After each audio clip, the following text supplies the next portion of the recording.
morning to all of you. Good evening, good afternoon, or good night. If a lot of people are you in different time zones, obviously this is a maritime related podcast. So global time zones are very much a part of it. So welcome to another episode of Navigating the World's Maritime Ecosystems with me, Punit Oza, a Capital Link Shipping podcast.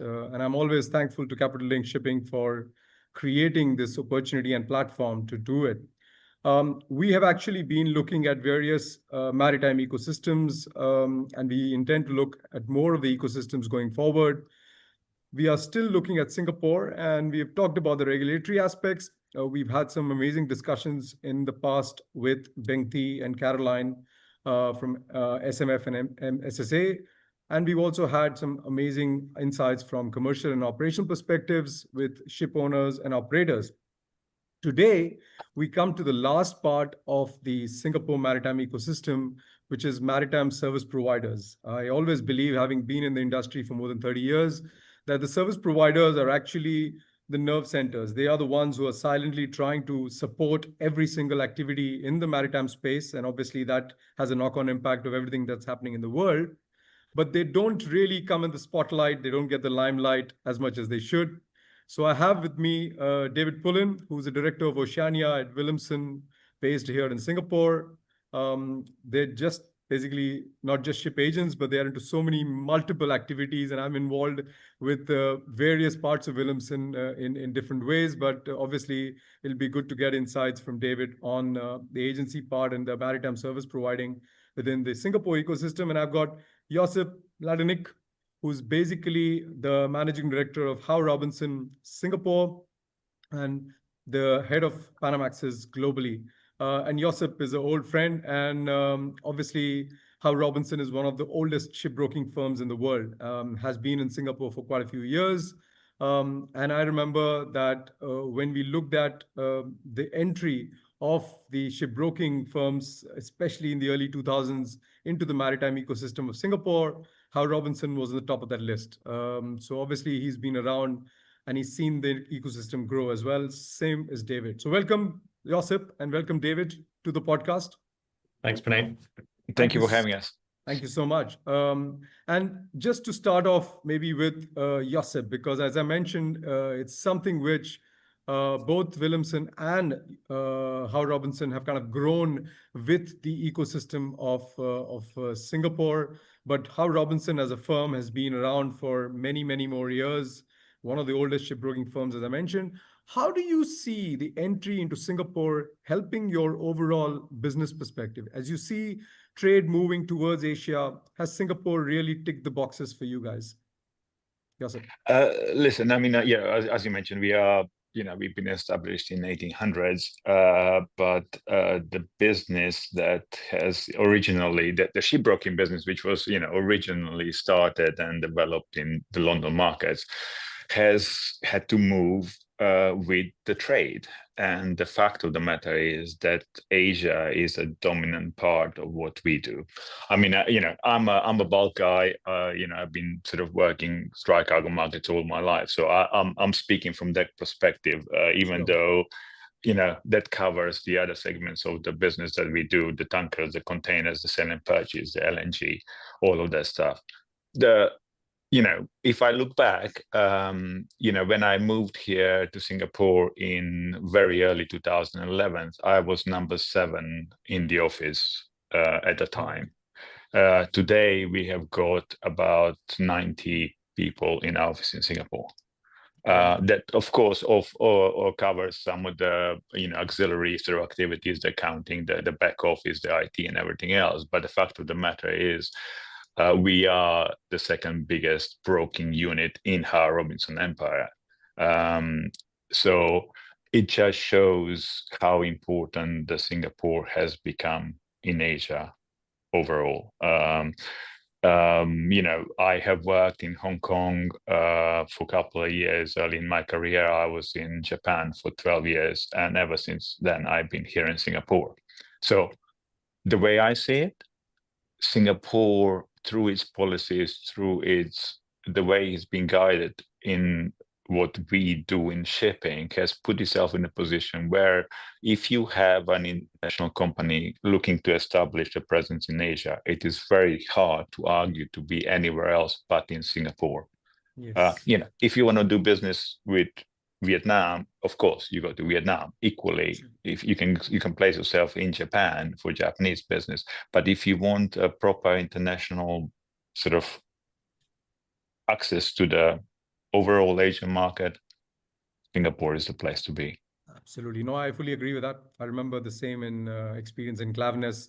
We could not have got a multinational crew in any other Asian place except Singapore when Klaveness opened up in 2006. So I still remember that to be a phenomena which probably continues even today. Amazing that it actually does. And David, coming to you, obviously Wilhelmsen has a very interesting idea in terms of the fact that you are in the agency space and then you kind of gone into multiple activities. But you have actually been, I always tell this to most of my students when I teach them that when it comes to the ship agents, they are the ones who see the growth of trade in real sense because they are actually privy to trades flowing even before let's say the actual consumers get hold of it, or even shipping companies start to get a perception of what is actually moving in and out. Singapore has been different because it's probably also been consuming a little bit of commodities, but it's been at the heart of transshipment business overall. And it's also been at the nerve center of new technologies and new trials of lots of areas that you guys are involved in. How do you see the fact that a traditional Norwegian company growing globally? How do you see Singapore fitting into that and growing and being a fulcrum of growth for Wilhelmsen as a whole?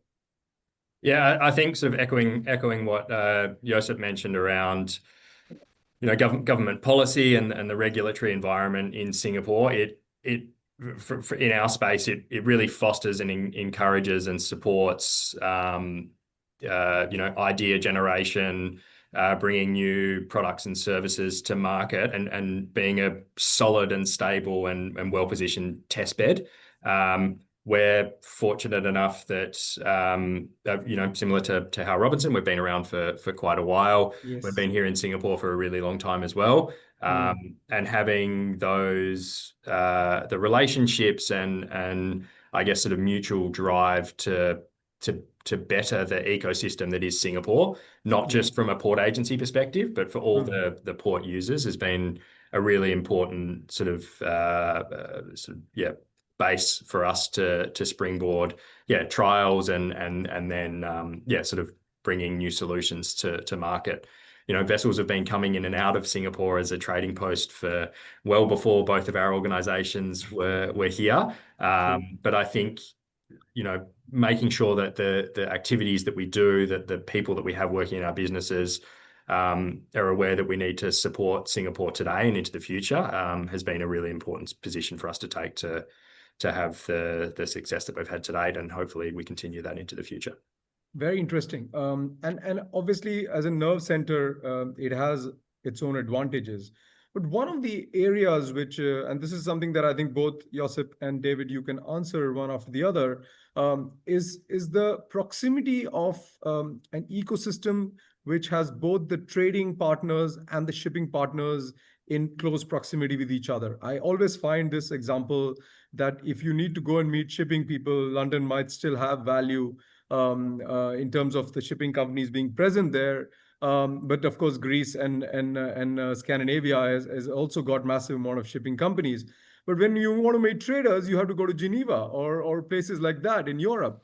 How do you see the fact that you actually have trading? And I joke about this. I think, Josip, you might remember this. In the good old days in 2005 and 6, you could just go down to boat key in lunchtime and you probably meet the whole ecosystem in about 5 bars. Of course, you would not be sober by the time you finish that ecosystem, but but you would probably be able to meet people very quickly.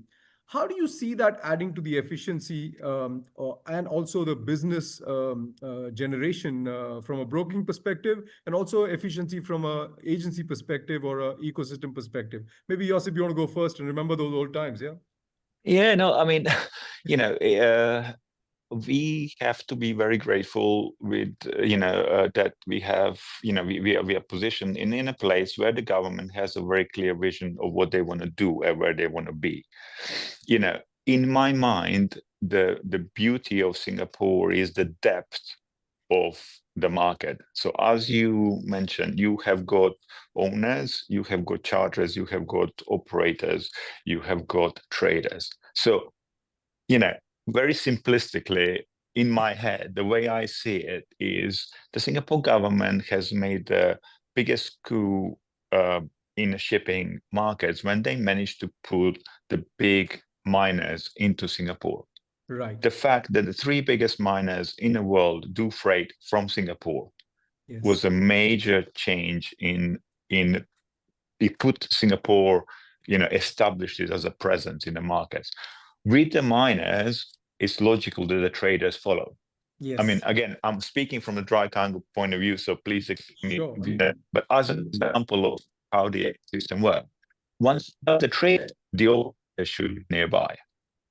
Yes. And then you have adding to this ecosystem, because as I said, it is very few places in the world you have the profile of these different things we are this ecosystem in a sense. As you say, you can go to London, still shipping to London, but I'm fairly one-dimensional. Again, for my own, how should I say, test is when I speak to a guy in that's running, whether it's a ship owning company in Greece or in Croatia or whatever, and if they have a young guy who they want to sort of expose to the markets and get him to know the people, I have to tell them there's no point sending them to London. 20 years ago, you would send them to London. They would meet everybody there. Today, you have to send them to Singapore because the fact of life is if you go for lunch, you got to pay attention to where you're sitting because they will be your competitors, your clients, probably it's highly likely going to be in the same place. And that counts because, first thing you learn in it's a personal business, is people's business. You meet people like me, in Japan for over 10 years. Yes. Very schools in where, still in Japan and whatever. So you'll move up. So your competitor can become your best client, and then best client can become your biggest competitor. But people. That's important. That's the beauty of Singapore. Absolutely. And I agree with you. I think you were breaking up a little bit there, but the idea is that you were saying that you have the ability to meet that cross section. You also need to be mindful of that. But I genuinely want to also add here that the camaraderie between various ecosystem partners, including competitors here, is far better and far more friendlier than I've seen in other parts of the world. So that is a testament to the fact that the Asian way seems to be more about working collaboratively as much as competitively. Everybody knows their area or domain expertise, but they do like to try and collaborate as much as we can, especially when you are in confined spaces. Let's put it that way. Well, fundamentally, we're living in a very, very small village. Exactly. That's the beauty of it, for better or for worse. Exactly. And David, obviously, from your perspective, you're looking at ship owners calling all the time because of transshipment and for other reasons.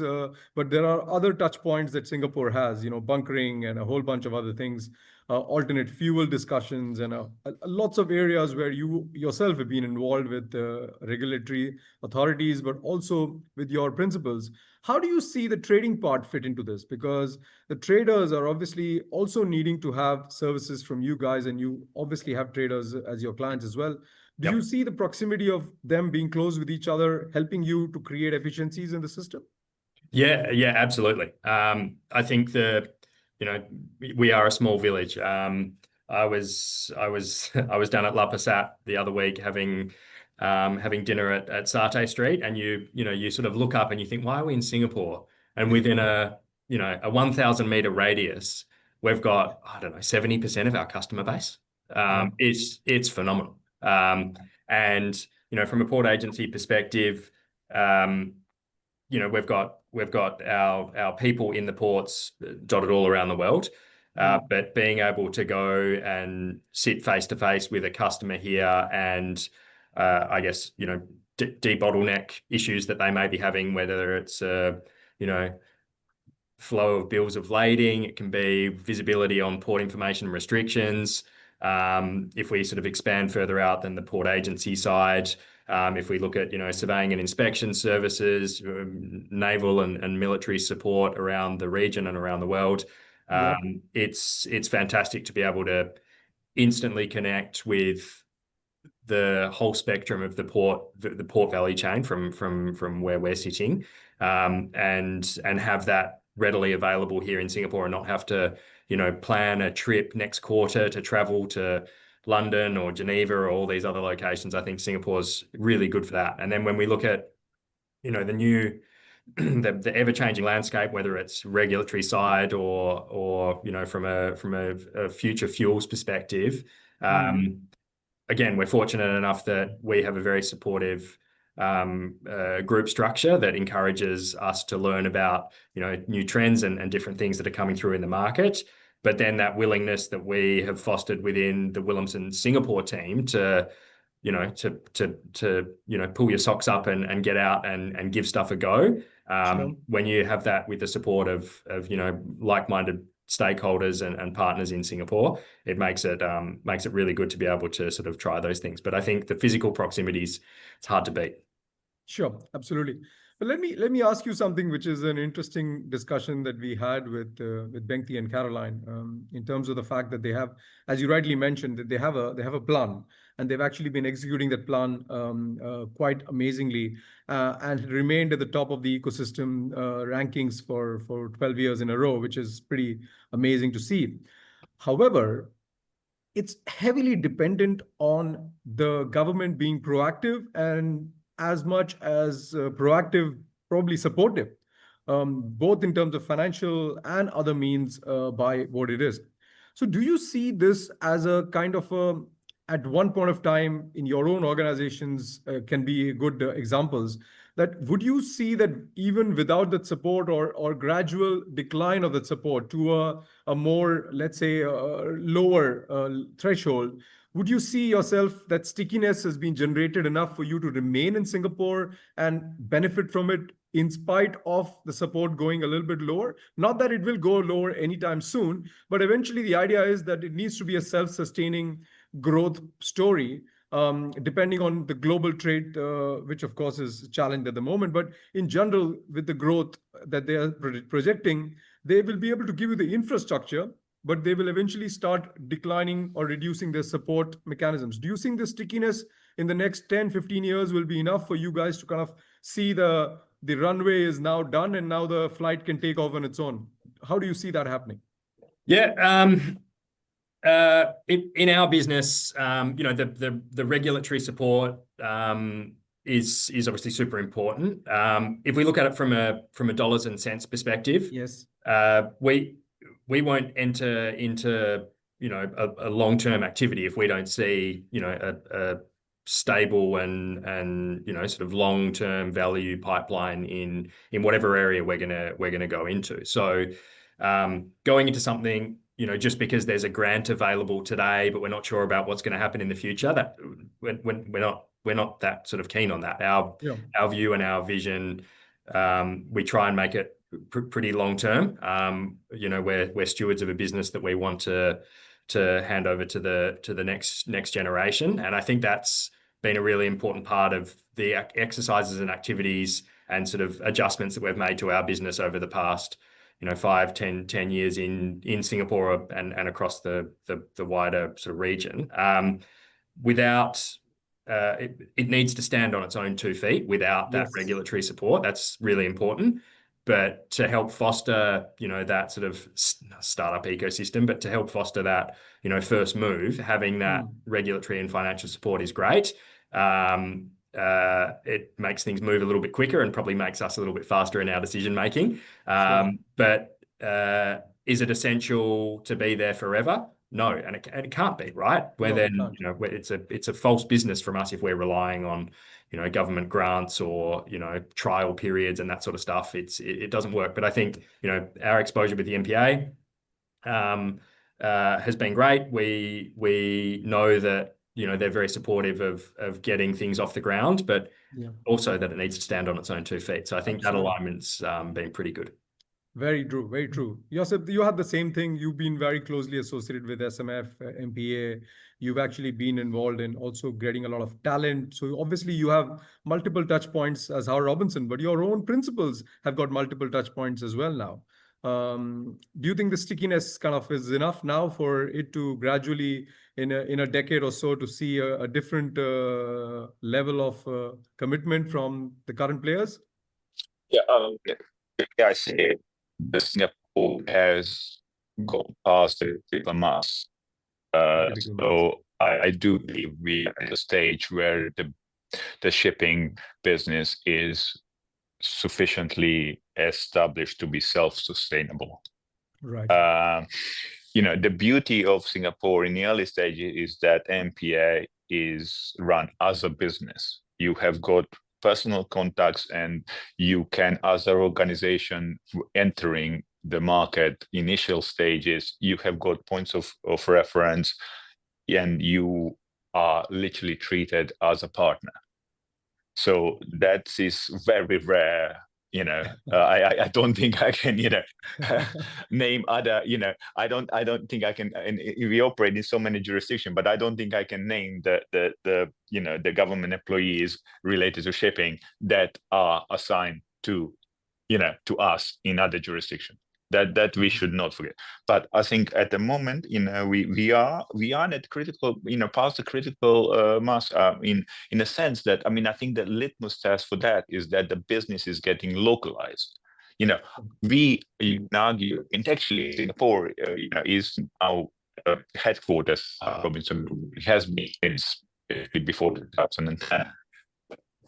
The test is that the employees that are working here are getting more localized, and I noticed that in our clients as well. Sure. And that secures the future of this business, because you know how things work from our side is, you know, you bring the young guy from Norway or Germany or UK to Asia, which, you know, he has been trained for a couple of years in the, you know, wherever they started in other offices, you bring them in, they grow. But, you know, I'm one of the rare sort of examples that I stuck around in Asia for whatever it was, 27, 28 years, just the way life works out. But eventually I'm operating on a principle that there will be girlfriend issues or boyfriend issues or wife issues or kids. And then, you know, when you come to a certain age, people tend to sort of gravitate back towards their homes. Yes. But true. so that's something that Singapore needs to be aware, and it is, I think it's helping by bringing up this new generation with various schemes to support the inflow of the local talent into the pool, and I think it's been very successful. Absolutely. So let me come to one interesting area which you talk about talent. It's kind of a nice segue into that. One of the things that Singapore has been trying to do, which I also endorse considerably, is the ability for non-maritime specialty or faculty areas to come and start doing more with the maritime, be it the logistics side of things, be it the data scientist, or be it technology and others. Now, this is something which I think has also been looked at by other jurisdictions, and I'm sure I'll talk to the others in due course. But what happens with Singapore, as I said, because of the close proximity of the people within the Singapore jurisdiction, it becomes easier to have good collaborative agreements. And I belong, or I've studied in London institution in now the Bayes Business School, used to be the Cass Business School, and I find that even though maritime and shipping, where I did my master's, was extremely valuable for me, but there was very little interaction with the other faculties within the business school. That's kind of changing now in London as well. But Singapore was way ahead of the game.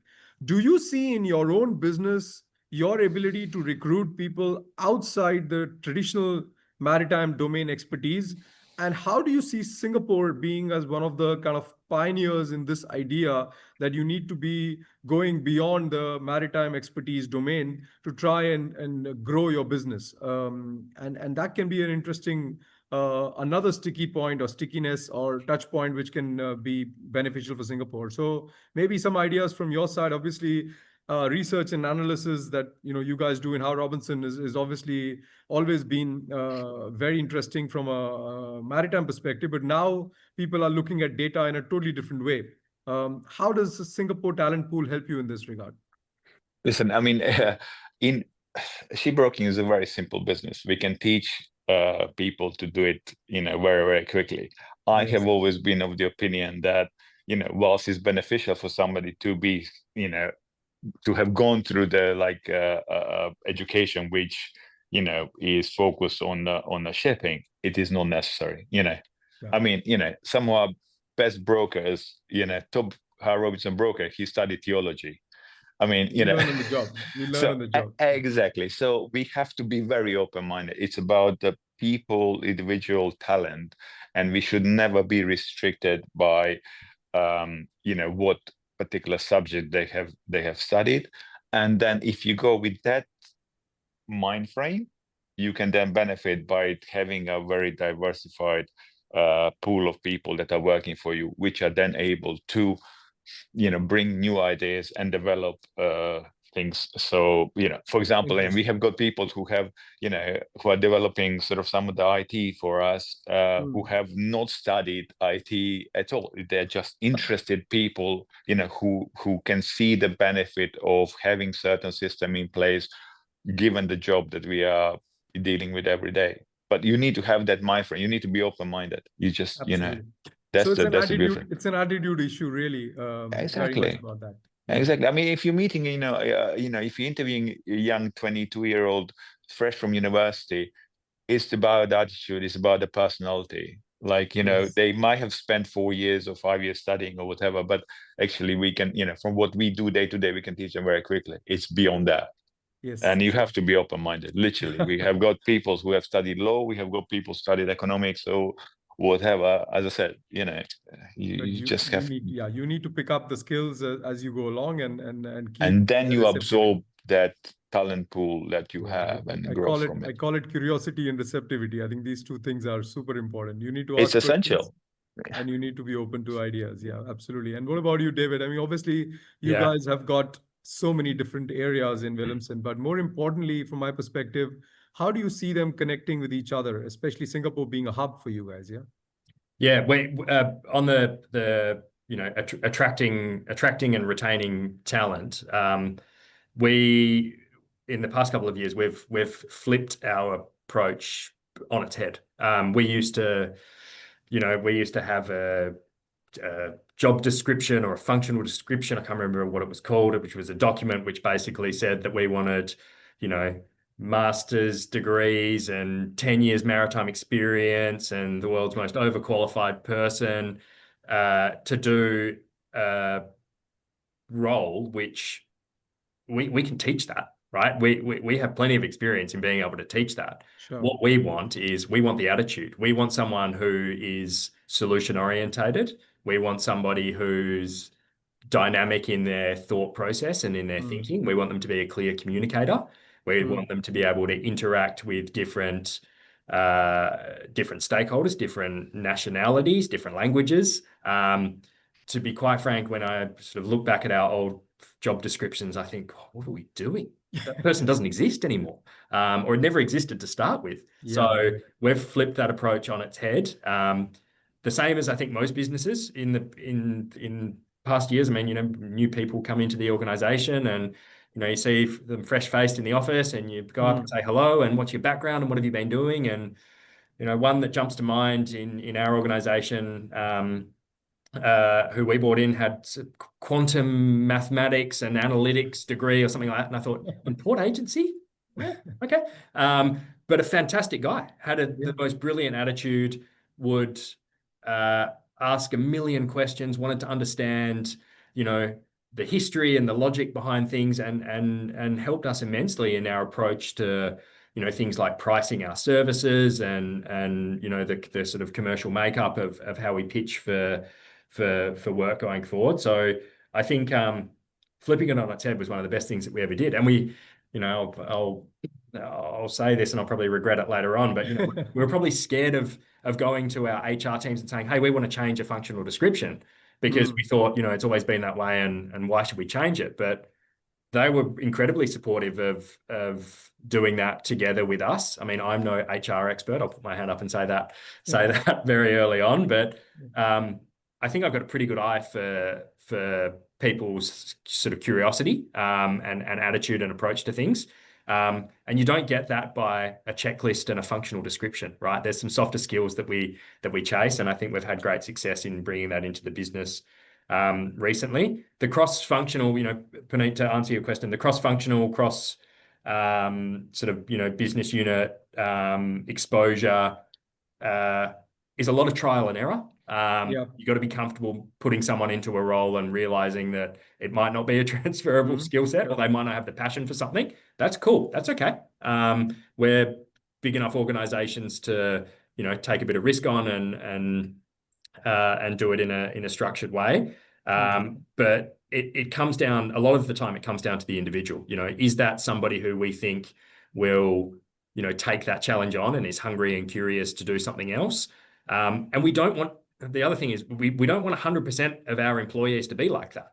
We need a balance. We need a mix, not a balance. We need a mix of people in the business. We want some people that are radical and wild and keen to shake things up, but we also want some really solid, stable, maybe not the right words, solid, operational stuff, right? That don't want to jump around. Absolutely. That are the real workhorses of our business. Yeah, and I think that's exactly true of the ships as well, because obviously you want to have very interesting stuff that you can put on technologies on the board, the vessels, but you still want them to perform and carry the cargo the way they're supposed to carry the cargo from point A to point B. So there are some aspects which will obviously remain, let's say, fundamentally valuable as such. But let me come down to the last question. I think the time really passes. I don't want to make this a very long one, because I usually try and make these podcasts between 25 to 30 minutes. That's probably a great time for people to kind of just listen to it or view it over a train journey, for example, in going to work or whatever. So the last question is really about something that I've been talking to everybody, that in the future, I think it's not going to be about companies collaborating with each other only. It's going to be about ecosystems collaborating with ecosystems. I think it's already happening because there's a lot of synergies that are being developed between, let's say, Rotterdam and Singapore, London, Singapore, even the new ecosystems coming up in India and China, obviously are looking for collaborative aspects. How do your companies utilize the multiple set of offices, not just Singapore, but all the various ecosystems that you are actually working in? Do you actually share best practices? How do you kind of do this to create that synergy so that everybody eventually lifts themselves up a bit more because of the best practices that are being followed in different parts? And obviously there's a cultural aspect to it, but there's also some generic aspect to it which can always be learned. So Howe Robinson has this massive network. Wilhelmsen has this massive network with, of course, people all over the world. How do you leverage what you learn in Singapore and share it with the other ecosystems to try and bring up the overall standards? If you can share some ideas on that, that'll be really useful. Yeah. I mean, I can start. You know, it is from our point of view, Howe Robinson as a company, we try to present ourselves as a single company in front of our clients. Now, so which fundamentally means we're trying to create internal markets. But so all the offices are working on the same platform. They are all under the same roof as far as the internal management is concerned. And there's also only one profit center. Right. So what we try to do is, you know, for example, day-to-day example of what we do on a Panamax is we have got, you know, a daily calls every day at midday to try and ascertain not only what indices should we return to the Baltic Exchange, but actually to have a very clear idea of what the market is doing and what are we, you know, what's the message we're giving to our clients. Sure. So you try and unify that internally within organization. The other way to do it, and I'm very sort of insistent on that, is we are switching the people between the offices, Right. not just for a day or two, because if you send a guy from New Delhi to here for 1 or 2 days, they will have plenty of clients to meet, and then they actually don't spend time in the office. I'm making a conscious effort of having people in the offices 2-3 weeks at a time, so they can actually sit on a desk and do the day-to-day job in an environment with their colleagues, which they get to know better and pick up how things are done and how things can be improved, and gives you a chance to actually discuss with people sort of over that period of time. That's our drive forward, and that's true of Shanghai and Japan and Hong Kong, and that's but we're using Singapore as a main hub for that. So everything is it's a kind of it's a center of the of the universe, so to speak, in which we operate. Nice to know. What about you, David? With Wilhelmsen, obviously the same. Yeah. A couple of different things that we do, a couple of different ways that we sort of connect the business. We have a natural, the day-to-day operations naturally connect us together. So, cargoes loaded in Australia being discharged in Northeast Asia, flow of documentation. We've got an interesting regulatory environment at the moment that forces us to talk a little bit more than we would on a normal day-to-day basis. But I think that there's no barriers in our business. So we've got Microsoft Teams and same operating system and all that sort of stuff. No one's too precious in our organization to sort of jump on Teams and ping them a message and say, hey, do you have 5 minutes? I just want to bounce something past you.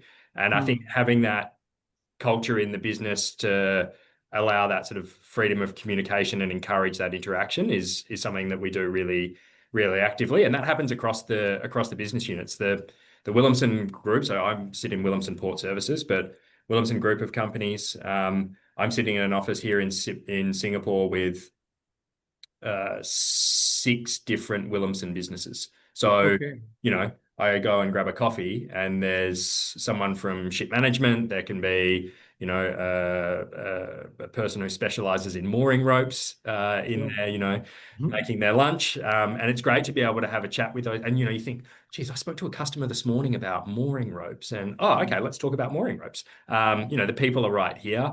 And I think being co-located with businesses certainly helps.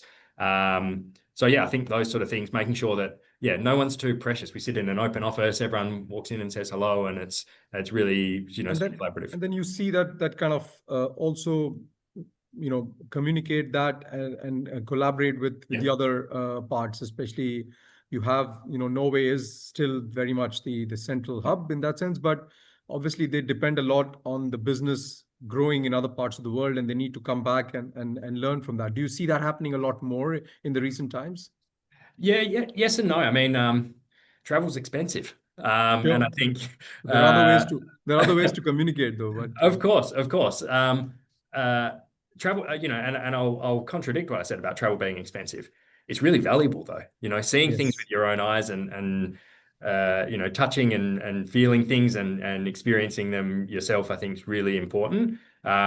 Josip mentioned a similar thing. We have people that come into Singapore and they're so busy with such a packed agenda that sometimes like, I heard that so-and-so from, Geneva was here. They didn't even come in. You don't see them in the office. Yeah. I mean, that's what I'm trying to avoid, because it's sort of, the way we deal with our business, again, purely speaking from our own internal, 95% of our businesses are co-broked across the different tables, whether it's a physical desk or the other, which means our biggest customer is one of our colleagues. Yeah. Yes. So it's like getting that message across. It's sometimes quite hard, but that's the idea. So your biggest customer is not the miner or the trader; it's actually your colleague, because 94% of business you're going to do with them. So make sure you get to know them quite well, and that's it generates the sort of team environment, and it builds the similar sort of values, and it is important. I mean it's a physical people's business, so as we have to discuss early on. And I think the Wilhelmsen story would be similar, because you obviously have a customer with multiple touch points in your multiple businesses. And that usually does mean that you do have the ability to coordinate and more or less a necessity to coordinate with each other so that you have a kind of a streamlining of offerings that you're looking at. So yeah, I think we are at the end of the event, the podcast. I really feel that the conversation that I've had with you obviously gives pointers to all the companies who are involved in maritime ecosystems. And that's really the purpose for this. So thank you so much for your time. Obviously, you guys as service providers, for obvious reasons, want to remain in the back end of it. But I like to bring the limelight, especially onto you guys, because you have done so much and you continue to do so much to help Singapore as an ecosystem. And of course, that trickles down to the entire maritime industry. So I'm a big believer in what you guys do, and good luck. And thank you very much. Thanks so much for your time. Yeah. Thanks, Very Punit. kind of you. Yeah. Thank you, Punit. All right.